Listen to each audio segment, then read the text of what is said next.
It's been in the mainstream just as much as the Speedy. We're joined by the Philly Police Department, so I'm just going to power through. This is going to happen every single time. Here we go. Okay, should I carry on? Can you even hear that? Yeah, I'm sure you can. It's going to happen every single time. Right,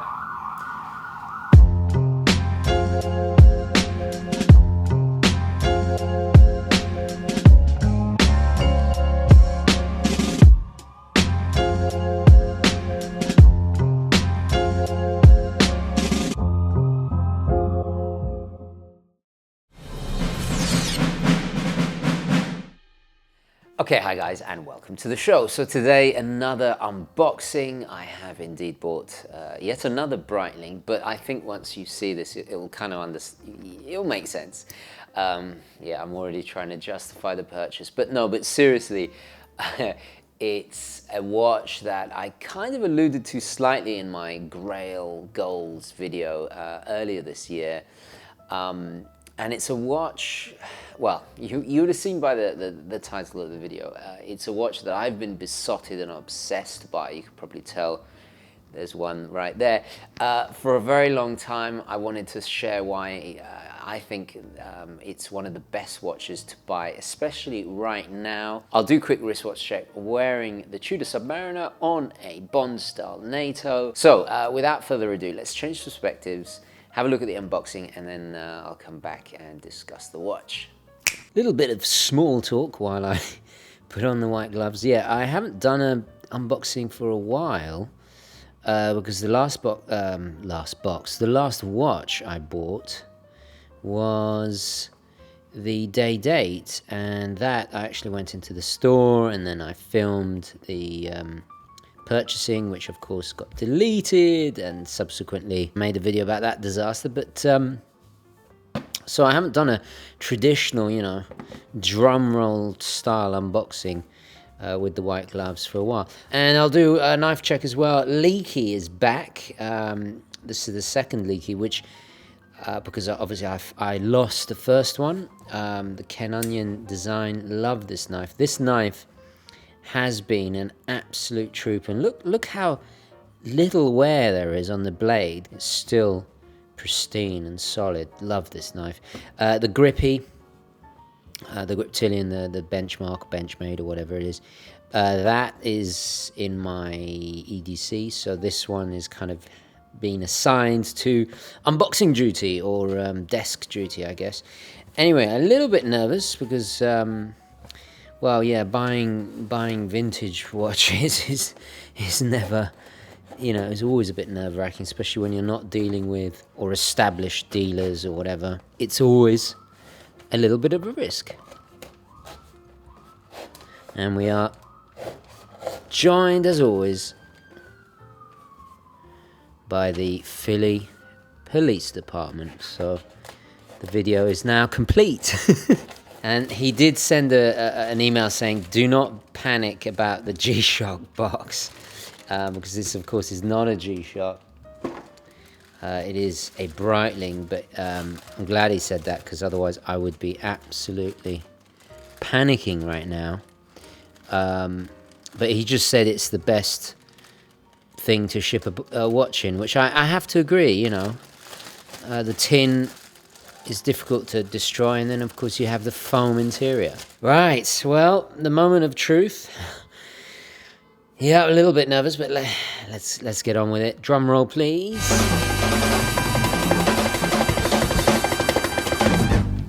Da da da da da da. Oh, I could see that side of that bezel. That's such a distinct bezel. Oh. Oh my god. Oh my god. Look at that. Yeah. It's a vintage Navitimer. I've been after a vintage Navitimer for a while. I was tempted to get the recent 2019 re-release, but the prices of those are absolutely through the roof. So I've been stalking them. Oh, look at that. look at that. It's a lot flatter than my Navitimer. Should have brought my Navitimer. Let's wind it up. Ooh, that is nice. Oh, so we got the sub-seconds there. It's going. Inside we got the Venus. I'm pretty sure it's the 178. I'll put a caption if I get that wrong, but essentially the reason I went with this caliber is because I wanted a column wheel based movement. I can feel the resistance, so let's fire her up. Oh, you can see the little orange is a little bit faded, but the red of the bezel is still good. Hang on, before I fire her up, let's just check the. Yeah, we've got nice high polish on the top, very nice brushing on the side. That looks good. Very strong transitions. Doesn't look over polished at all. Really nice condition. Just looking at the shape of the bezel. Actually, very little resistance, that's fine. Good action to it. It is, of course, let's go right in close to that beautiful dial. There's a little bit of patina, but the printing is all very, very crisp. No redialing. Everything is original hands as well. Yeah. Let's fire her up. Okay, here we go. That smooth. Are we ready? That smooth column wheel actuation. Okay, 3, 2, 1. I'm gonna stop it. Start it. Stop it. Start it. Oh yeah. Sorry, I'm doing vaguely vulgar noises. Sorry. Oh yeah. Sorry, no, I'm gonna stop. Oh my god. Yeah, I'll get in trouble. But just look at only the vintage. I mean, this is real vintage. Let's just reset it. Start it again. Signed crown. Let's pop it on the wrist. Actually, you know what? I'm gonna. Should I try this NATO strap? I might as well, right? While we're here. You know what's funny? You guys know I love my NATO straps, but for some reason, leather NATO straps, they just don't.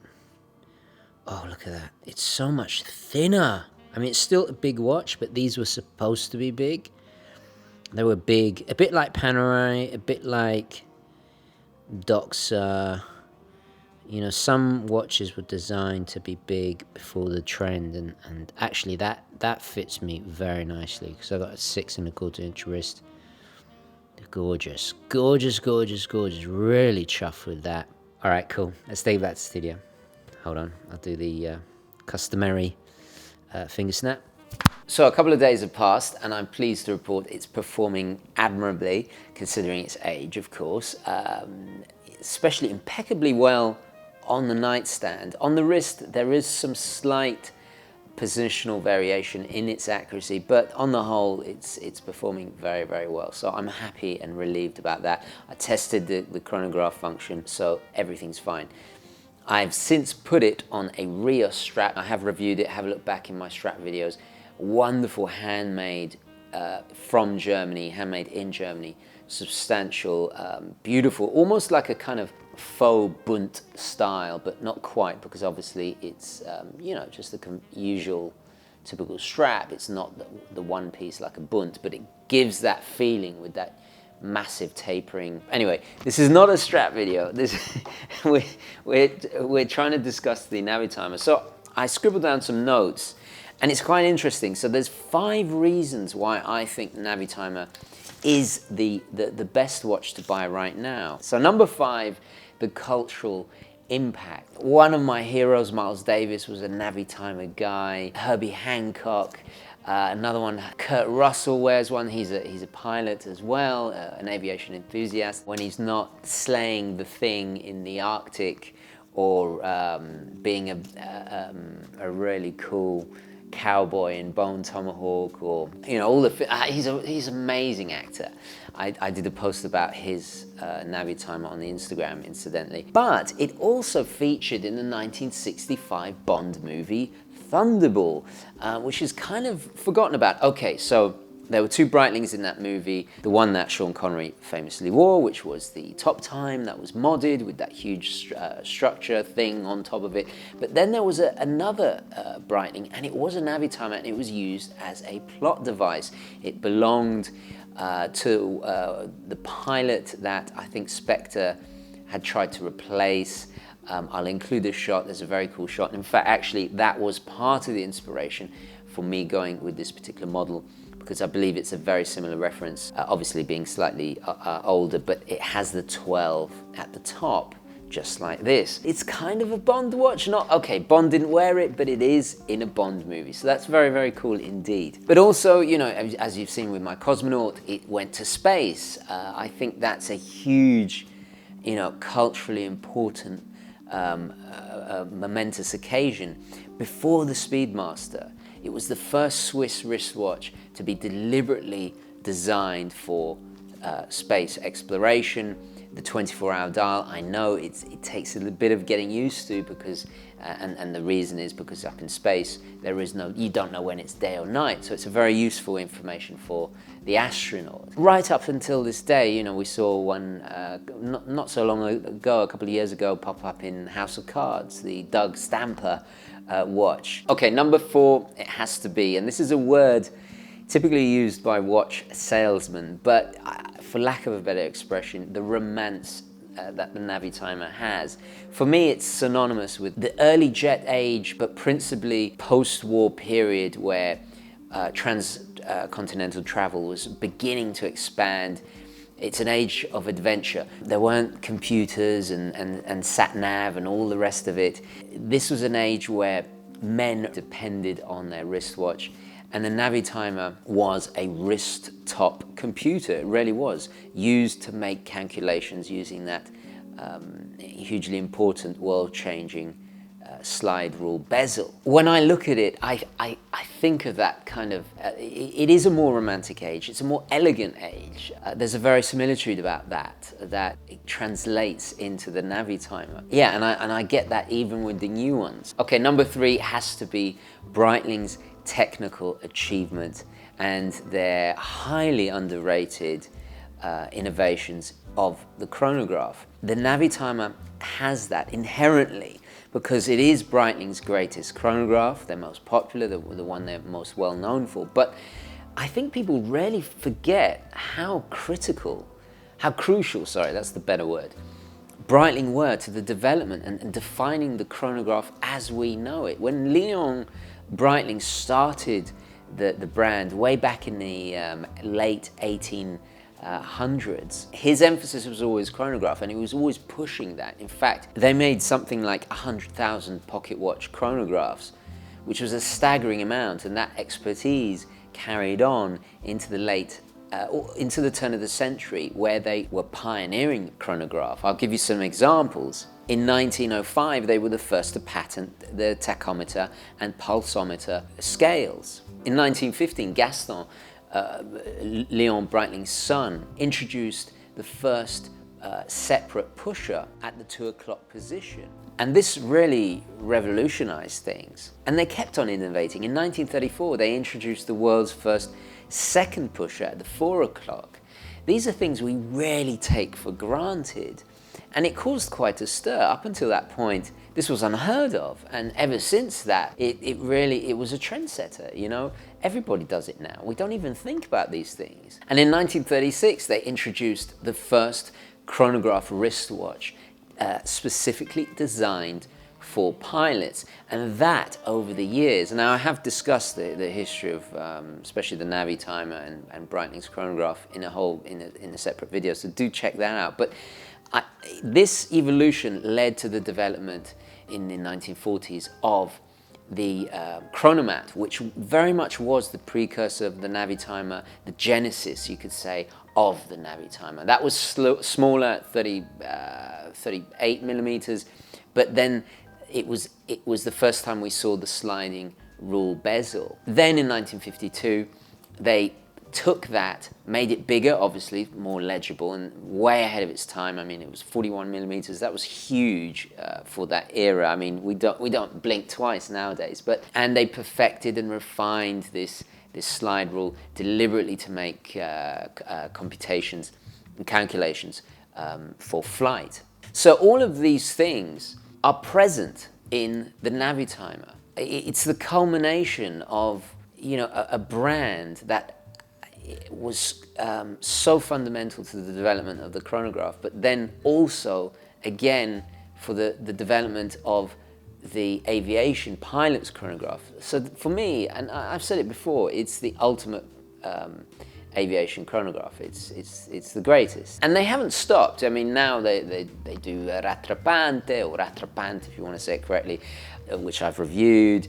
They went in-house with the B01, you know, so it never really stopped. Okay, reason number 2, I don't typically talk about value because it's not something that's that important to me, but I have to mention it here. This has a column wheel caliber 178.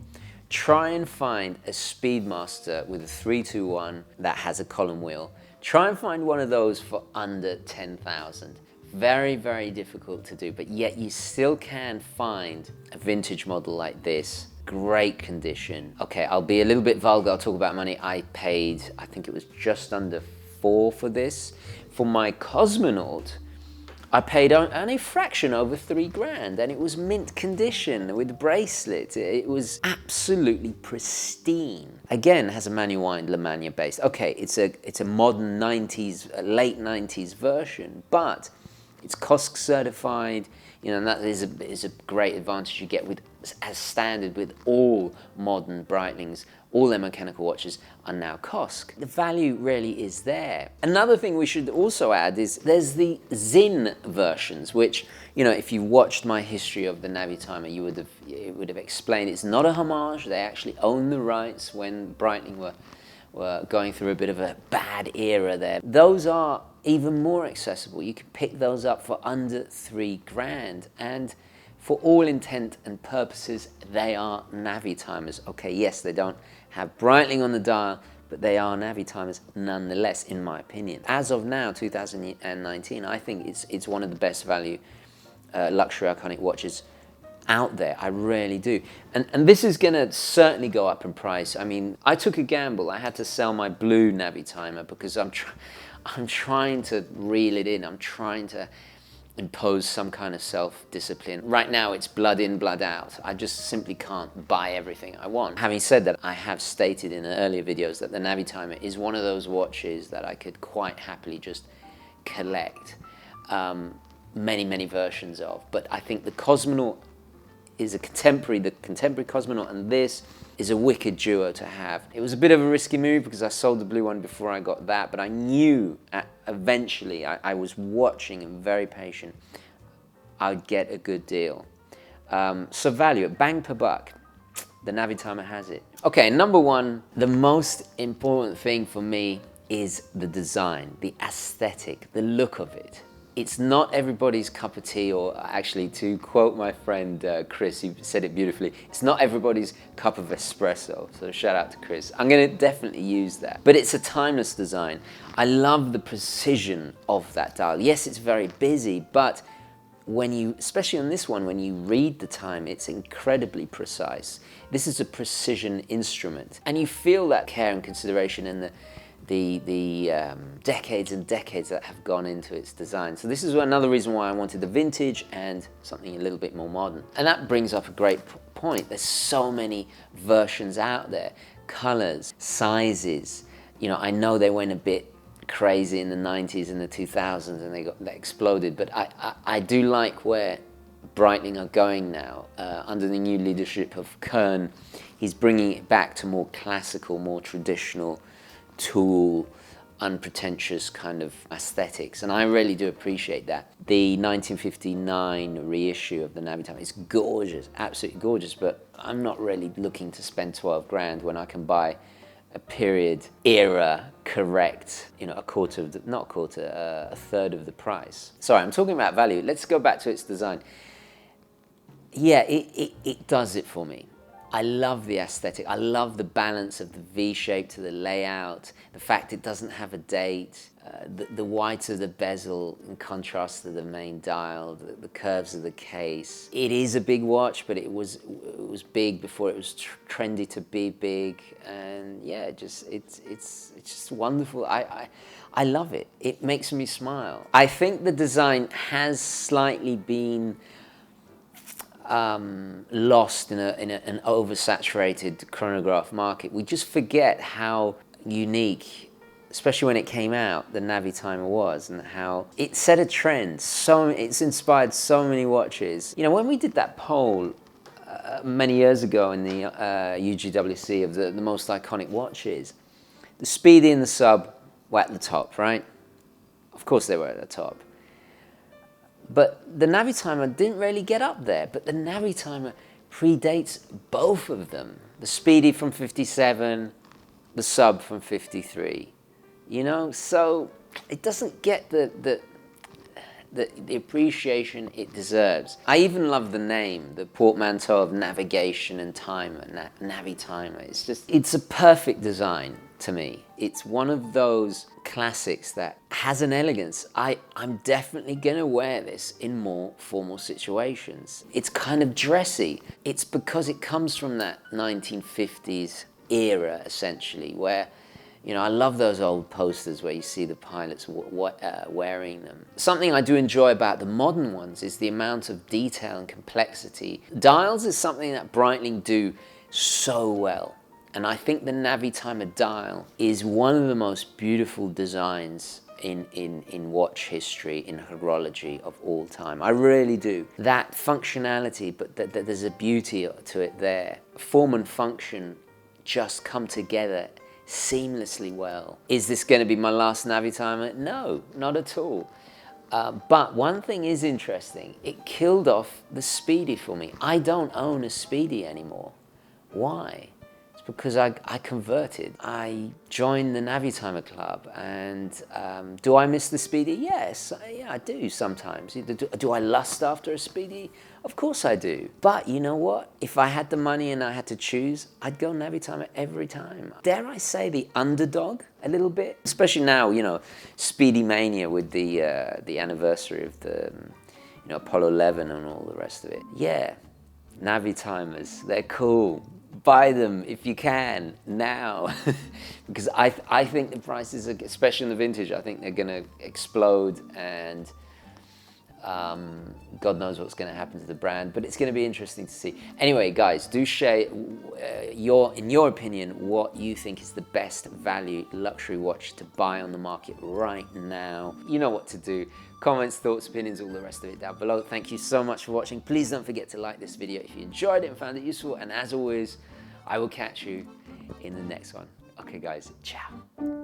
Now, before I go, guys, I just want to quickly tell you about this extremely cool app that Watchbox have launched. This is my own personal go-to app for everything watch related. Using the app, you can keep track of the real-time value of your watch collection. You can store watches in your digital watch box and even try on watches using an augmented reality. So don't miss out, and please go to the App Store and download it today. You can access all of my latest videos right there in the app itself. And if you haven't already, please follow me on the official Urban Gentry Instagram and of course the Facebook UGWC. But most importantly of all, keep it positive, onwards and upwards.